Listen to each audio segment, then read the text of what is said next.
कहानी की शुरुआत में हमें एक लड़की सिमोन भागती हुई दिखाई देती है जो अपना पेपर देने के लिए आती है। वो भागकर सीधा अपने दोस्तों के पास आती है। सिमोन उनसे बात कर ही रही थी, तभी वहाँ उसका डैड फ्रेडरिक भागता हुआ आता है। फ्रेडरिक उसके दोस्तों से कहता है कि जितना जल्दी हो सके यहाँ से किसी दूसरी जगह पर भाग जाओ। फ्रेडरिक अपनी बेटी को वहाँ से भगा कर ले जाने लगता है और कहता है कि कुछ ही देर में एक जहरीली बारिश होने वाली है। फ्रेडरिक अपनी गाड़ी लेकर तेजी से आगे की तरफ बढ़ रहा था। दूसरी तरफ पूरे शहर में काले बादल छा जाते हैं। यहाँ फ्रेडरिक अपनी पूरी फैमिली को लेकर यहाँ से दूर किसी बंकर में जा रहा था ताकि वो सब उस जहरीली बारिश से बच सके। फ्रेडरिक अपने बेटे से सीट बेल्ट बांधने को कहता है और इसी दौरान उसका ध्यान भटक जाता है, जिससे उसकी गाड़ी दूसरी गाड़ी से टकरा जाती है और देखते ही देखते पूरी रोड वहाँ गाड़ियों से जैम हो जाती है। यहाँ फ्रेडरिक एक आदमी से उसकी गाड़ी आगे से हटाने के लिए कहता है, लेकिन आगे से रोड पूरी तरह बंद हो चुकी थी, इसलिए वो अपनी फैमिली को लेकर वहाँ से निकल पड़ता है और वो सब सीधा जंगल की तरफ भागते हैं। पीछे से उन्हें एक आदमी रोकता है, लेकिन वो किसी की नहीं सुनते और सीधा उस बंकर की तरफ बढ़ते हैं और जल्दी से उस बंकर तक पहुंच जाते हैं। यहाँ फ्रेडरिक जल्दी से अपना फिंगरप्रिंट लगाकर उस बंकर को खोल देता है और सब उसके अंदर चले जाते हैं। जैसे ही वो अंदर जाते हैं, पीछे आसमान से बारिश की पहली बूंद एक पत्ते पर आ गिरती है और तेज बारिश शुरू हो जाती है। बंकर के अंदर आते ही फ्रेडरिक अपनी फैमिली को पूरी तरह सैनिटाइज कर देता है ताकि वो उस जहरीली बारिश से बच सके। तभी फ्रेडरिक अपनी बीवी एलन के हाथ में एक डिवाइस देता है और कहता है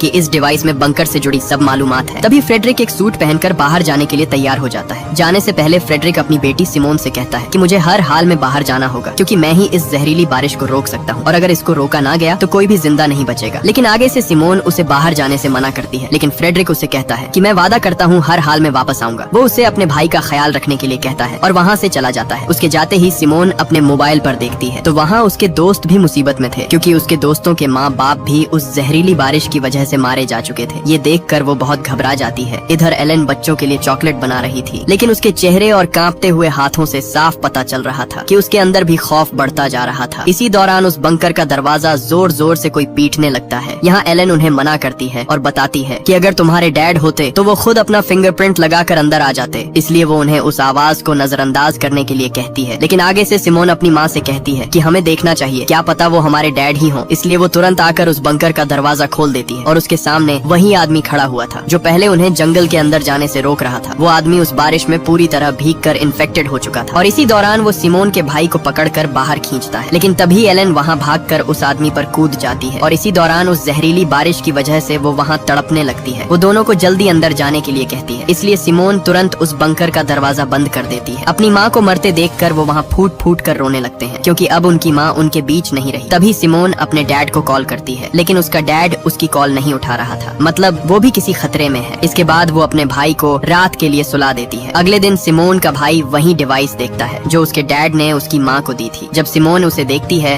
तो वहाँ उसे और भी बहुत सारे बंकर का मैप मिलता है, मतलब इस जंगल में बने ऐसे और भी बंकर मौजूद हैं। और यहाँ हमें पता चलता है कि फ्रेडरिक एक साइंटिस्ट था और उसकी कंपनी अपोलो ने ही ये सभी बंकर्स यहाँ बनवाए थे, क्योंकि फ्रेडरिक को पहले से पता था कि बहुत जल्द ही जहरीली बारिश होने वाली है, जिससे सभी लोग तड़प तड़प कर मारे जाते हैं। इसलिए वह मौके पर ही अपनी फैमिली को बंकर के अंदर ले आया था। ये देखकर वो जल्दी से दूसरे बंकरों में मदद के लिए वहाँ सिग्नल भेजती है, लेकिन उसकी बदकिस्मती वहाँ से उसे कोई भी सिग्नल नहीं मिलता। तभी उसके दिमाग में एक ख्याल आता है, तो वहाँ वो उस बंकर में रेडियो ढूंढने लगती है और खुशकिस्मती से उसे वहाँ वो रेडियो मिल जाता है और वो जल्दी से उस रेडियो पर मदद के लिए चिल्लाती है, लेकिन वहाँ भी सिग्नल नहीं आ रहे थे। ये देखकर वो अपने भाई को रेडियो का एंटेना ऊपर ले जाने के लिए कहती है और खुशकिस्मती से वहाँ सिग्नल आ जाते हैं और सिमोन तुरंत दूसरे बंकर से एक लड़के फ्लिप से बात करती है, लेकिन उससे पहले वो और बात कर पाती वहाँ सिग्नल कट जाते हैं। ये देखकर उसके भाई की आंखों में आंसू आ जाते हैं, लेकिन रात दोबारा से उसे रेडियो में फ्लिप की आवाज आती है। वो उससे बात कर ही रही थी, तभी बदकिस्मती से एक बार फिर से सिग्नल कट जाते हैं। ऐसे ही दिन और महीने गुजरते जाते हैं और हमें पूरे 6 साल बाद का समय दिखाया जाता है, जहाँ रास्मस जवान हो चुका है और अब वो अपने डैड का इंतजार कर कर के थक चुका था। इसलिए वो सिमोन पर बहुत गुस्से होता है। इसलिए यहाँ अब सिमोन सोच में पड़ जाती है और उस बंकर से बाहर जाने का सोचती है। इसलिए जब रास्मस सो रहा था तब वो उसके कमरे का दरवाजा बंद कर देती है और उस वायरस से बचाव के लिए एक सूट पहनकर पूरे 6 साल बाद उस बंकर का दरवाजा खोलती है। और जैसे ही वो दरवाजा खोलकर बाहर आती है तो वहाँ हर तरफ उसे अपनी माँ की चीखें सुनाई देती हैं, लेकिन वो खुद को संभालते हुए आगे बढ़ती है और चलते चलते शहर की तरफ आ जाती है। आते ही वहाँ उसे एक साइन दिखाई देता है जो आगे की तरफ इशारा कर रहा था, जो यहाँ से पूरे 2500 मीटर दूर था। सिमोन उस साइन का पीछा करते करते एक बिल्डिंग के अंदर पहुँचती है, जहाँ उसे हर तरफ सिर्फ लाशों के ढेर ही दिखाई दे रहे थे। तभी वहाँ उसे एक कुत्ता देख लेता है और अचानक उसके पीछे पर जाता है। वो भागती भागती एक कमरे में छुप जाती है। अगली सुबह रस्मस नींद से उठकर उसके पास आता है तो सिमोने उसे बताती है कि कल रात में बंकर से बाहर गई थी और बाहर हर तरफ लाशों के ढेर पड़े हुए हैं और कोई भी जिंदा नहीं बचा है। ये सुनकर रस्मस थोड़ा सा घबरा जाता है, इसलिए वो उसे कहता है कि कल सुबह ही हम दोनों यहाँ से बाहर दूसरे बंकर की तरफ जाएंगे। लेकिन रात में अचानक एयर वेंट ब्लॉक हो जाते हैं और बंकर के अंदर ऑक्सीजन खत्म होने लगती है, जिससे वहाँ सिमोन बेहोश हो जाती है। लेकिन मौके पर ही रासमस उसे वहाँ से घसीटता हुआ बंकर से बाहर ले आता है और बाहर आते ही वहाँ उन्हें कुछ लोग पकड़ लेते हैं जिन्होंने उस बंकर के एयर वेंट ब्लॉक किए थे, इसलिए वहाँ ऑक्सीजन खत्म हो गई थी। दरअसल जब उस रात सिमोन घर से बाहर गई थी तब उन लोगों ने उसे देख लिया था। वो दोनों को दोबारा बंकर के अंदर लेकर एक कमरे में बंद कर देते हैं। वहाँ वो लोग खाने का सामान ढूंढते हैं, लेकिन वहाँ सब खाना खत्म हो चुका था। इसलिए वहाँ उनका लीडर मार्टिन कहता है कि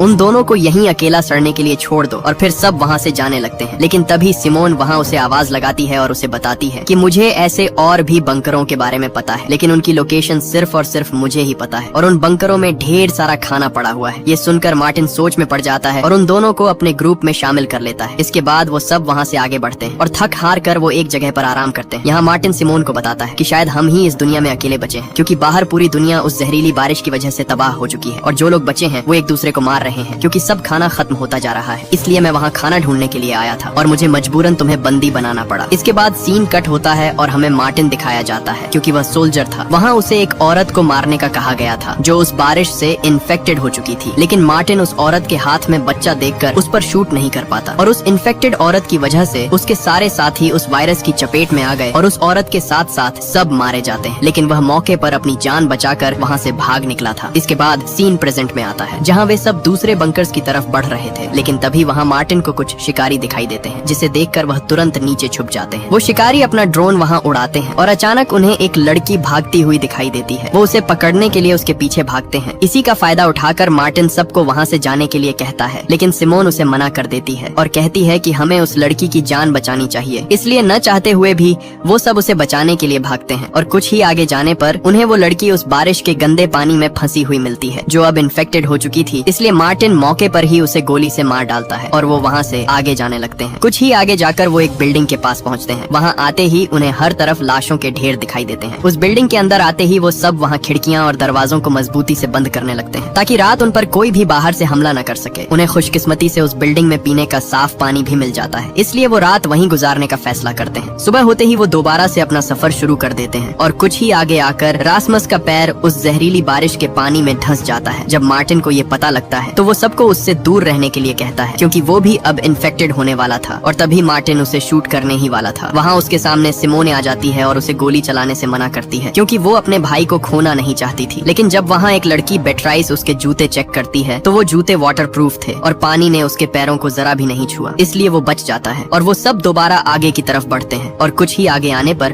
उन्हें वो दूसरा बंकर मिल जाता है। यहाँ सिमोन जल्दी से अपना फिंगरप्रिंट लगाकर उस दरवाजे को खोल देती है। जैसे ही वे अंदर जाते हैं तो वहाँ उन्हें खाने का ढेर सारा सामान मिल जाता है जिससे वे सब कई दिनों के बाद अपना पेट भरते हैं। इधर सिमोन को एक मोबाइल मिलता है जहाँ उसे फ्रेडरिक के बॉस की एक वीडियो मिलती है। उसमें उसका बॉस उसे इमरजेंसी में स्वीडन आने के लिए कह रहा था। वो ये भी बताता है कि तुम ही सिर्फ एक ऐसे इंसान हो जो इस जहरीली बारिश को रोक सकते हो। इसीलिए सिमोन वो वीडियो मार्टिन को दिखाती है और कहती है कि हो ना हो मेरे डैड जरूर स्वीडन में ही होंगे। वो मार्टिन से कहती है कि हमें आज ही स्वीडन चलना चाहिए, लेकिन मार्टिन उसे साफ साफ मना कर देता है और बताता है कि मुझे नहीं लगता कि वहाँ कोई जिंदा होगा क्योंकि हमारे अलावा यहाँ कोई भी नहीं बच पाया। इसलिए वो वहाँ से चला जाता है। लेकिन सिमोन को अभी भी अपने डैड की फिक्र थी, इसलिए वो दोनों बहन भाई उसी दिन वहाँ से आगे की तरफ निकल पड़ते हैं। इधर बिएट्रिस और उसकी दोस्त आकर सिमोन और रासमस के बारे में पूछती हैं। आगे से मार्टिन उनसे कहता है कि वो दोनों स्वीडन अपने डैड को ढूंढने के लिए निकल गए। ये सुनकर वो दोनों भी मार्टिन को अकेला छोड़कर वहाँ से चले जाते हैं और उन्हें ढूंढने के लिए आगे बढ़ते हैं। कुछ ही आगे आकर वो सिमोन और उसके भाई रासमस दोनों को ढूंढ लेते हैं। इधर मार्टिन और पैट्रिक ही सिर्फ उस बंकर में अकेले रह जाते हैं, इसलिए मार्टिन बहुत गुस्से में होता है। यहाँ सब दोस्त एक बार फिर से आगे बढ़ते हैं और एक बिल्डिंग में अपना पेट भर के खाना खाते हैं। वो खाना खाकर बैठे ही थे तभी वहाँ वो शिकारी आ जाते हैं, जिसे देखकर वो सब वहाँ से उल्टे पैर भाग निकलते हैं। लेकिन इधर भागते समय सिमोन बाकी दोस्तों से बिछड़ गई थी। वो उन्हें ढूंढते ढूंढते एक जगह आ पहुँचती है जहाँ उसे एक बच्चा खड़ा दिखाई देता है। लेकिन तभी उसे आसमान पर घने काले बादल बढ़ते हुए दिखाई देते हैं, इसीलिए वो उस बच्चे को लेकर वहाँ से भाग जाती है। वो बच्चा वहाँ भूख खत्म करने के लिए गोलियां लेने लगता है, लेकिन तभी सिमोन उसे कुछ खाना दे देती है और इसी दौरान उस बच्चे का बाप वहाँ आ जाता है और वो सिमोन को शिकारी समझकर अपना बच्चा लेकर वहाँ से चला जाता है। और जैसे ही वो बाहर आता है है वहाँ उसे वो शिकारी घेर लेते हैं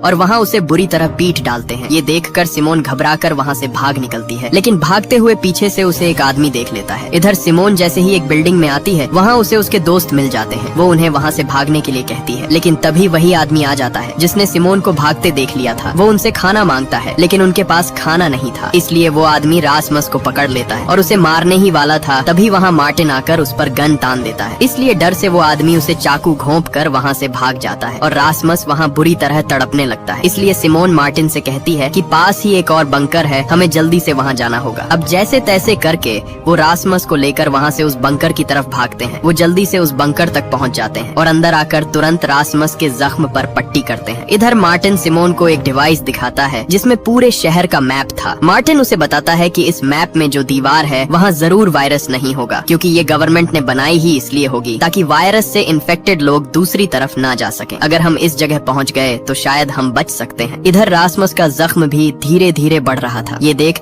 सिमोन मार्टिन से कहती है कि हमें किसी डॉक्टर की जरूरत है, नहीं तो रासमस की हालत और बिगड़ जाएगी। इसलिए आगे से मार्टिन भी मान जाता है और वहाँ सिमोन को उसकी दोस्त एक जगह की तरफ इशारा करती है और बताती है कि उस रास्ते से होकर तुम अंदर जा सकती हो, लेकिन वहाँ वो शिकारी भी मौजूद हैं, वो तुम्हें कभी भी पकड़ सकते हैं। लेकिन सिमोन के पास अपने भाई को बचाने के लिए कोई और रास्ता नहीं था, इसलिए वो वहाँ से आगे की तरफ बढ़ती है। लेकिन तभी ऊपर से एक ड्रोन उसे चेस करने लगता है, जिससे बचकर वो जल्दी से एक बिल्डिंग के अंदर आ जाती है और इसी दौरान वहाँ वो शिकारी पहुँच जाते हैं और वो उसे गन पॉइंट पर ले लेते हैं। लेकिन तभी वहाँ सिमोन के दोस्त आकर उन्हें ढेर कर देते हैं। यहाँ मार्टिन उनसे उस दीवार के बारे में पूछता है, लेकिन वो आगे से साफ साफ इनकार कर देता है। इसी दौरान वहाँ जीन नाम का एक लड़का उस शिकारी के बाजू पर लगा एक सांप का टैटू देखता है, जिसे देखकर उसके अंदर एक अजीब सा डर बैठ जाता है और वो तुरंत मार्टिन से कहता है कि इन सब को मार डालो। इसलिए मार्टिन अपनी गन रिलोड करके उन्हें वहीं पर मार डालता है और वो सब रासमस को वहाँ से लेकर उसी डॉक्टर की तरफ बढ़ते हैं। वो आगे बढ़ ही रहे थे, तभी वहाँ जीन के दिमाग में उसी टैटू के बारे में ख्याल आता है। इसी के साथ सीन फ्लैशबैक में जाता है, जहाँ जीन एक घर पर रह रहा था। वहाँ 3 लोग थे,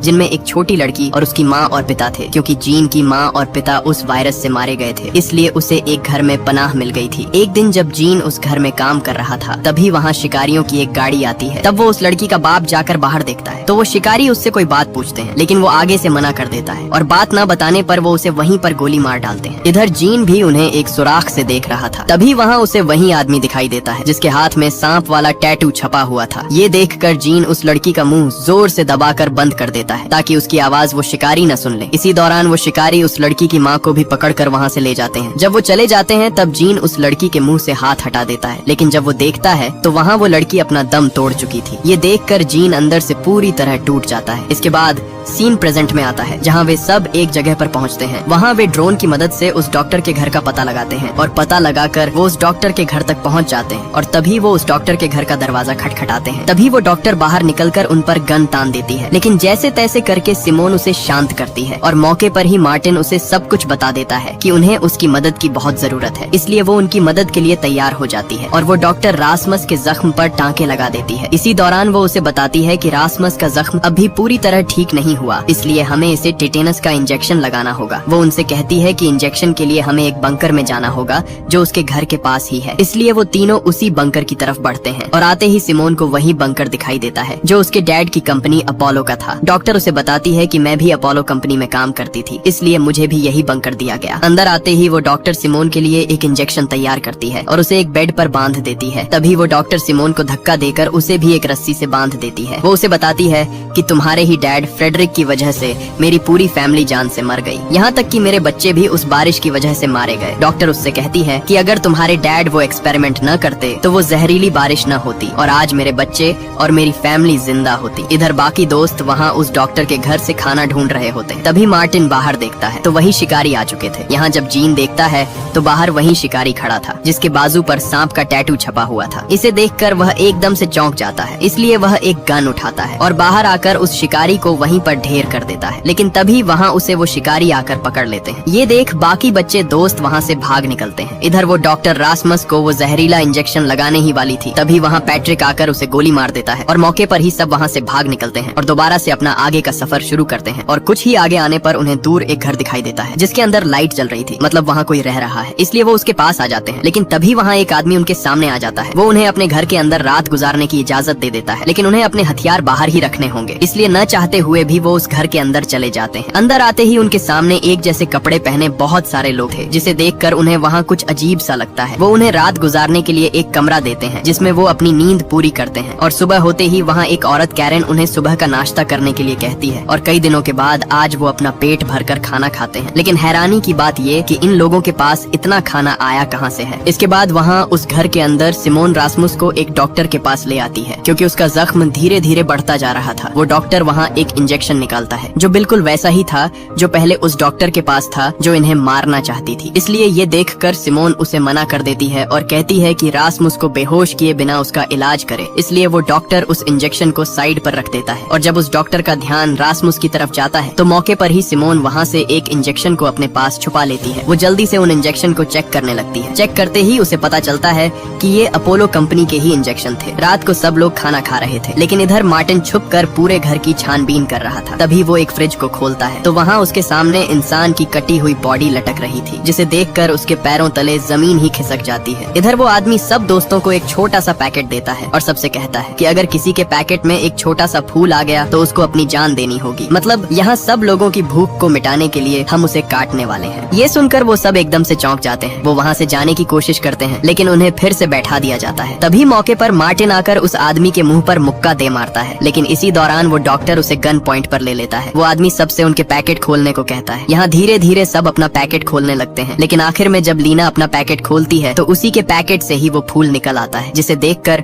उसका होश ही उड़ जाता है। वो लोग वहाँ से उसे ले जाने लगते हैं, लेकिन तभी वही औरत कैरेन उसके हाथ से वो फूल ले लेती है और कहती है कि मैं इसे अपनी बेटी जैसा समझती हूँ, इसीलिए मैं नहीं चाहती कि ये हमारी खुराक बने। वो बताती है कि ली की जगह मैं खुद अपनी जान देने के लिए तैयार हूँ। ये सुनकर ली वहाँ रोने लगती है और वो औरत उसे आखिरी बार हाथ मिलाकर वहाँ से चली जाती है। इसके बाद वो सब वहाँ से जाने के लिए तैयार हो जाते हैं। तभी उस डॉक्टर से सिमोन अपने डैड फ्रेडरिक के बारे में पूछती है। आगे से डॉक्टर उसे बताता है कि हाँ, मैं ही फ्रेडरिक का असिस्टेंट था और इस वायरस के फैलने में मेरा और फ्रेडरिक दोनों का हाथ है। ये सुनकर सिमोन दुखी होकर वहाँ से चली जाती है, लेकिन तभी वहाँ वो आदमी उस डॉक्टर को भी अपने घर से जाने के लिए कह देता है। इधर सब लोग जंगल से आगे बढ़ ही रहे थे। तभी वहाँ वही डॉक्टर आ जाता है और एक इंजेक्शन दिखाकर कहता है कि इसी इंजेक्शन की वजह से वो जहरीली बारिश फैली और सब कुछ खत्म हो गया। तभी वो इंजेक्शन अपने गले में घोंप देता है, जिससे वो तड़पने लगता है, लेकिन तभी मार्टिन उसे गोली दे मारता है और उसका काम वहीं पर तमाम हो जाता है। रात वो एक खाली घर के अंदर गुजारते हैं और सुबह होते ही मार्टिन सिमोन को वही मैप दिखाता है जिसमें वो दीवार थी। वो उससे कहता है कि हमें किसी भी तरह करके वहाँ तक पहुँचना होगा, नहीं तो हमारा बचना मुश्किल है। इसलिए मार्टिन सबको वहाँ उस दीवार के पार चलने के लिए कहता है, लेकिन यहाँ रासमुस उसे मना कर देता है और कहता है कि मैं नहीं जा सकता क्योंकि मेरी तबीयत अभी बाहर जाने की नहीं है। लेकिन सिमोन अपने भाई को अकेला नहीं छोड़ना चाहती, इसलिए वो किसी एक को उसके पास रोकने के लिए कहती है। यहाँ बेट्रिस उसके पास रुकने के लिए तैयार हो जाती है। इसके बाद वो चारों वहाँ से निकल पड़ते हैं। कुछ ही आगे आने पर वहाँ उन्हें एक और बंकर मिल जाता है। उसके अंदर आते ही उन्हें वहाँ कुछ पेंटिंग्स बनी हुई दिखाई देती हैं। मतलब इस बंकर में कोई फैमिली रह रही थी। उनकी खुशकिस्मती कि उन्हें वहाँ भी बहुत सारा खाना मिल जाता है। इसी दौरान पैट्रिक को एक टैबलेट मिलता है जिसमें कुछ वीडियोस रिकॉर्ड थी। पैट्रिक जब वो टैबलेट सिमोन को देता है तब उसे पता चलता है कि इस जहरीली बारिश के पीछे उसके डैड फ्रेडरिक का भी हाथ था, जिसे देखकर उसे बहुत बुरा लगता है। वो तुरंत उस बंकर से बाहर निकलते हैं, लेकिन तब तक देर हो चुकी थी क्योंकि बाहर वो जहरीली बारिश शुरू हो चुकी थी। इसलिए वो दोबारा उसी बंकर में रात गुजारने का फैसला करते हैं। इधर सिमोन और पैट्रिक जब बातें कर रहे थे तब पैट्रिक उसे बताता है कि मेरा किसी को भी ख्याल नहीं है, यहाँ तक कि मार्टिन भी मुझे बहुत कुछ सुनाता रहता है। इसलिए वो एकदम से उठकर उस जहरीली बारिश में चला गया। यहाँ सिमोन उसे रोकने की कोशिश करती है, लेकिन तभी वो उसे धक्का देकर नीचे बारिश में गिरा देता है और वो भी अब पूरी तरह बारिश के अंदर भीग चुकी थी। इसी दौरान मार्टिन अपनी गन लेकर आ जाता है। वो उसे गोली मारने ही वाला था, तभी उसके सामने लिया आ जाती है। वो उसे गोली चलाने से रोकती है, लेकिन मार्टिन भी साफ साफ मना कर देता है। इसीलिए लिया भी उसके साथ बारिश में चली जाती है। लेकिन तभी वो देखता है कि बारिश का कोई भी असर उन पर नहीं हो रहा। तब वो अपनी गन नीचे कर देता है और उन्हें बंकर के अंदर भेज देता है। इधर रासमस और बेट्रिस दोनों बैठे ही थे। तभी उस बारिश की एक बूंद बेट्रिस पर जा गिरती है, जिसे देखकर उसके होश ही उड़ जाते हैं। वो वहाँ रोती है क्योंकि अब वो भी इन्फेक्टेड होने वाली थी, लेकिन रासमस उसे यकीन दिलाता है कि एक बूंद से कुछ भी नहीं होता, तुम बेफिक्र हो जाओ। इसलिए वो पूरी रात डर से गुजारती है। इधर जब मार्टिन को पता चलता है कि सिमोन खुद बारिश में नहीं गई थी, बल्कि उसे पैट्रिक ने जानबूझकर धक्का दिया था, इसलिए वो उस पर गुस्से होता है और उसे बंकर से बाहर निकलने के लिए कहता है। इधर सुबह जब रासमस उठकर बेट्राइस को देखता है तो वहाँ उसके पैरों तले जमीन ही खिसक जाती है क्योंकि बेट्राइस वहाँ मर चुकी थी। यहाँ मार्टिन भी पैट्रिक को जवाब दे देता है और कहता है कि अपना सब सामान पैक करो और यहाँ से चले जाओ क्योंकि अब हमें तुम्हारी तुम्हारी कोई जरूरत नहीं। इसलिए उसी दिन पैट्रिक रोता हुआ वहाँ से चला जाता है। पैट्रिक वहाँ से सीधे उसी घर के पास आता है जहाँ रास्मस रुका हुआ था। जब वह आता है तो देखता है कि रास्मस बेट्रिस की लाश लेकर बाहर आ रहा था, जिसे देखकर वह उल्टे पैर वहाँ से भाग निकलता है। वह भागता भागता एक जगह आ गिरता है। जैसे ही वो खड़ा होता है तो एकदम से उसके सर पर कोई आकर कपड़ा डाल देता है और वहाँ उसे एक गाड़ी में बैठा दिया जाता है। तब वो उसी आदमी को देखता है जो उन शिकारियों का लीडर था, जो उन्हें पकड़ने के लिए उनके पीछे हाथ धोकर पड़े हुए थे। वो आदमी उसके बाकी दोस्तों के बारे में पूछता है कि वो कहाँ हैं, लेकिन आगे से पैट्रिक साफ साफ मना कर देता है। इसलिए वो उसे धमकी देता है और बताता है कि अगर तुमने हमें न बताया तो मैं तुम्हारे सारे दांत एक एक करके बाहर निकाल दूंगा। लेकिन फिर भी आगे से पैट्रिक मना कर देता है। ये सुनकर वो आदमी उसका एक दांत बाहर निकाल देता है। इसलिए वो उसे अपने दोस्तों के बारे में सब कुछ बता देता है। इधर लिया और बाकी दोस्त वहाँ से सब खाने का सामान पैक कर रहे होते हैं। तभी सिमोन मार्टिन से पैट्रिक के बारे में पूछती है कि वह कहाँ है। तब मार्टिन बताता है कि उसे मैंने बंकर से बाहर निकाल दिया था और वह यहाँ से जा चुका है। तभी बाहर दरवाजा खटखटाने की आवाज आती है। मार्टिन जैसे ही बाहर आता है तो वहाँ उसके सामने रास्मस बीट्रिस को उठाए हुए खड़ा था, लेकिन मार्टिन उसे अंदर आने से मना करता है क्योंकि उसे पता था कि बीट्रिस के साथ साथ रास्मस भी इन्फेक्टेड हो चुका है। लेकिन रास्मस उसकी एक बात नहीं सुनता और वो बीट्रिस को लेकर सीधे बंकर के अंदर आता है। रास्मस बीट्रिस को मरा हुआ देखकर बहुत दुख में था। तभी सिमोन एक सूट पहनकर उसके पास आती है और उसे कहती है कि बीट्रिस अब मर चुकी है, इसलिए अब तुम्हें इसे छोड़कर हमारे साथ चलना होगा। लेकिन रास्मस उसे साफ साफ मना कर देता है और इसी दौरान रास्मस एक रेडियो लेकर वहाँ से चला जाता है। वो वहाँ से आगे आता ही है कि तभी उसके रेडियो में किसी की आवाज आती है। जब वो बात करता है तो वही शिकारी आगे से उसे बताता है कि तुम कितने लोग हो, अगर तुमने हमें न बताया तो मैं तुम्हारे दोस्त पैट्रिक को मार डालूंगा। इसलिए अब न चाहकर भी वो उन्हें अपनी लोकेशन बता देता है। इसी दौरान पैट्रिक उस शिकारी को बताता है कि रास्मस पहले एक इन्फेक्टेड लड़की के पास था, लेकिन वह खुद अभी तक इन्फेक्टेड नहीं हुआ। ये सुनकर आगे से वो शिकारी खुश हो जाते हैं कि वही एक ऐसा इंसान है जो हमारे काम आ सकता है। इधर मार्टिन और लिया दोनों बीट्रिस की बॉडी को जंगल में दफना देते हैं, लेकिन तभी वहाँ सिमोन आ जाती है और वो वहीं एक मैप दिखाकर कहती है कि हमें अब रास्मस और पैट्रिक दोनों को ढूंढना होगा क्योंकि उन शिकारियों ने उन्हें पकड़ रखा है। वो जल्दी से ड्रोन उड़ाती है और वहाँ एक शिकारी का ध्यान भटकाने के लिए एक आवाज लगाती है। वो शिकारी उस आवाज का पीछा करते हुए एक जगह पहुँचता है और आते ही सब दोस्त उसे वहाँ पकड़ लेते हैं। यहाँ मार्टिन रेडियो से उसके लीडर से बात करता है और कहता है कि मैंने तुम्हारे एक साथी को पकड़ लिया है, अगर तुम उसे जिंदा देखना चाहते हो तो बदले में हमारे साथी तुम्हें वापस करने होंगे। अगले दिन सिमोन उस शिकारी को रास्मस से बात कराने के लिए कहती है। वह आगे से उसे कहता है कि मैं अब अकेला ही मरना चाहता हूँ। ये सुनकर सिमोन उस लीडर को अकेले जंगल में मिलने के लिए कहती है और उसी दिन वह उसे मिलने के लिए जंगल में आती है। वो शिकारी उसे बताता है कि तुम्हारा भाई रास्मस की बॉडी पर उस जहरीली बारिश का कोई असर नहीं हो रहा है, इसलिए अब मैं उसे एक इंजेक्शन लगाने वाला हूँ जिससे हमें पता चल जाएगा कि कैसे उस जहरीली बारिश को रोका जा सकता है। इसी दौरान मार्टिन उसके साथी को वहाँ ले आता है और बदले में सिमोन रास्मस को मांगती है, इसलिए वो शिकारी रास्मस को उनके पास वापस भेज देते हैं और गुस्से में रास्मस इंजेक्शन लिया से छीनकर अपने आप को लगा लेता है, जिससे वह जमीन पर जा गिरता है। ये देखकर सबके वहाँ होश ही उड़ जाते हैं क्योंकि अब उन्हें लग रहा था कि रास्मस उनके बीच नहीं रहा, लेकिन तभी उसे होश आ जाता है और सही सलामत वह चलने लगता है। ये देखकर सिमोन को यकीन नहीं आता क्योंकि सच में रास्मस की बॉडी पर उस वायरस का कोई भी असर नहीं हुआ। इसके बाद मार्टिन सीधे पैट्रिक के पास आता है और उसे अपनी सभी गलतियों की माफी मांगकर उसे अपने गले लगा लेता है। यहाँ अब सब दोस्त अपोलो कंपनी की तरफ जाने के लिए तैयार हो जाते हैं। तभी वही आदमी